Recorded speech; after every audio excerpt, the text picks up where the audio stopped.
Welcome to Simplicio Field, here putting in some overtime. I'm Kyle Stanley with Phil Stafford. JUCO full windup has taken us to extra innings tonight, and what a game it was. But before we even start that, I've got a number for you, Phil. It's 17, 3 teams left, 17 errors combined with all 3 of those teams. But guess what? One of those teams has committed 0 errors, and that's Coach East. Coach East, what a performance defensively and pitching throughout the entire series so far. They've battled through elimination. That's how they've staved off being taken back to Arizona. But another good number to look at is all 3 coaches now that are in the running for this. This is their first time to Grand Junction, so that just shows you that it really doesn't take an experienced coach. It takes a good group of fighters and a good group of kids to get here. And they fought hard tonight. Let's take you to the highlights. Before the game, Coach East was all business, game faces all around from Coach Englehart to his players. But on the other side, Win Fletcher's guys were a little more loose. Each team's different, but both pregame rituals were working for these clubs come game time. John Michael Knighton on the mound for the Trojans comes out firing in the first, gets tag deuce swinging, part of a scoreless first frame. Home half of the inning, Darius Reese sparks his team on the first pitch, deep drive to left, bounces off the All-State sign. Jake Luna has some issues with it, and that allows Reese to trot into third with a leadoff triple. He scored later in the inning on an RBI groundout. But the Apaches come back right away. Steven DeGagne follows a 2-out double by Austin Nelson with an RBI single to tie the game up at 1.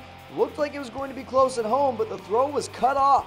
Third inning, Frank Salas starts the scoring, sneaks one by Alex Lee, and that rolls all the way to the right field corner. Come on down, Tag Deuce. You're the next man to score for the Apaches. It's 2-1 Coach East. Then Tyler Best caps off a crooked inning for the visitors with an RBI single to center. Esteban Bastida scores. It's 4-1 Coach East. The Trojans aren't done working from the plate. Ben Hall cracks one to dead center. Nate Hale comes up with an empty glove. Raspino and Reese score to tie the game up in the bottom of the 4th. Next inning, Alabama Manufacturing. Paul Young with the bunt to third. DeGagne rushes the throw and short hop Salas.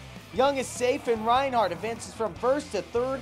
First error for Coach East in the tournament. And 2 batters later, Bo Edwards makes it count. Going Schlonsky to left off Kevin Durantes. Reinhardt scores on the 2-run jack. Trojans now leading 6-4. The Apaches have some short-term memory though and explode in the 6th. Frank Salas, the catalyst, going way deep to center. Darius Reese can't make the catch. Everyone's moving up. 2 runs come home. Salas easily into second. 7-6, Coach East in control. And the Trojans weren't able to stop the bleeding there. Esteban Bastidas can a corner to right, but Edwards loses it in the lights. Reese tries to recover, but it drops in, and the Apaches put up 6 total in the inning.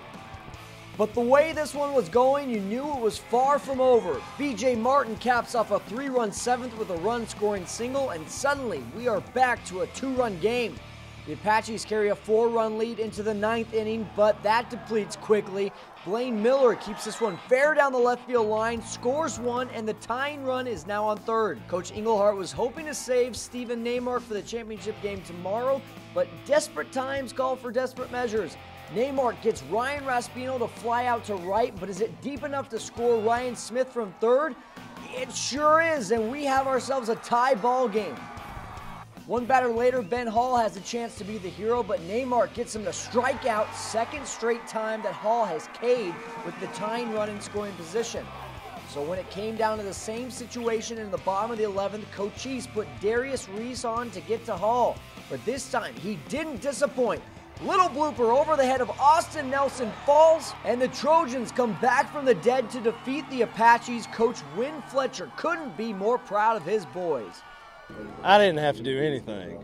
The kids did it. I mean, how about my guys? They never quit. They never quit. And, you know, coming off last night, I worried about them a little bit, but it just goes to show you how tough they are and how much they care. And they wanted to be here on the last day. Win or lose, we're here on the last day, and that's all that matters to me. Obviously, you get the win, but I'd have to say probably the biggest benefit is you don't have to use Paul Young in that game. Do you see that as a huge benefit and a big win for yourself? Yeah, I sent Paul down there, and then when Gabe struck out about his 5th guy, I said, tell Paul just to stand there. I said, don't throw anymore, just stand down there. For some reason, Gabe started really throwing well with Paul. Paul went down there and stood in the bullpen, but we were riding Gabe. Well, we're looking forward to seeing that matchup tomorrow night for a championship. Good luck, and we'll talk to you tomorrow. Thank you. We'll be over here with Ben. Holy cow. What can you say about that? Your 2 at-bats before the game-winning hit are strikeouts. I mean, what's going through your head when you're walking into the batter's box? Just telling myself stay loose, don't try to do too much. I was way too amped up, trying to hit a walk-off, just trying to do way too much the 2 at-bats before, but just listen to my coaches telling me stay loose, go the other way with it, and it ended up working out. You're a sophomore. This team is primarily composed of freshmen, so I mean, what does it say about you guys working as such a good unit to be at this stage going for a national championship? Well, all these freshmen that we have are better than a lot of sophomores I've seen, so because they're the ones that carried us to bring us back, and it's awesome playing for these guys. It was awesome to be able to get it done for them, and just we're such a tight-knit group. Nobody gives up on anybody, and everybody's rooting for everybody, so it was pretty awesome. I hope the hurt goes away soon for them. I really do, because they don't deserve it to feel that way. But when you get this far and you're that good, and the games mean that much, that's what happens. It hurts more. Your first trip here, your first experience, was it everything that you hoped for? It was more. Absolutely, it was more. I mean, tonight was just electric. It was just amazing atmosphere. It was going to take an extraordinary effort to beat us, and I knew that going in. I knew we weren't going to beat ourselves, and we did. We did. They beat us. They outswung us, and it was just a survival of the finish in terms of pitching. Bo Edwards doing the honors of our homer of the day. Edwards going yakety yak to the grandstands and left.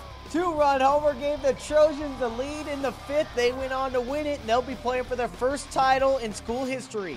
And your play of the day, well, it's a no-brainer. After back-to-back strikeouts in game-changing situations, Ben Hall finally comes through when it matters. Base hit falls safely into center, and the Trojans march on to the championship game. The championship is set for the 2013 JUCO World Series, Central Alabama versus Palm Beach State. They know each other, I guess you would say, maybe a little bit. They've already faced each other twice in this series. Obviously, both teams pulling out 1 win each, so it'll be a fun one to see who comes out on top tomorrow. Absolutely, and both teams going with their number 2 pitcher, Ryan Pisty, for Palm Beach State, while Paul Young goes for Central Alabama. We're going to have all the coverage here on JUCO Full Windup. Make sure to find us online and also on our Facebook and Twitter page. For Phil Stafford, I'm Kyle Stanley. This has been JUCO Full Windup. Awesome.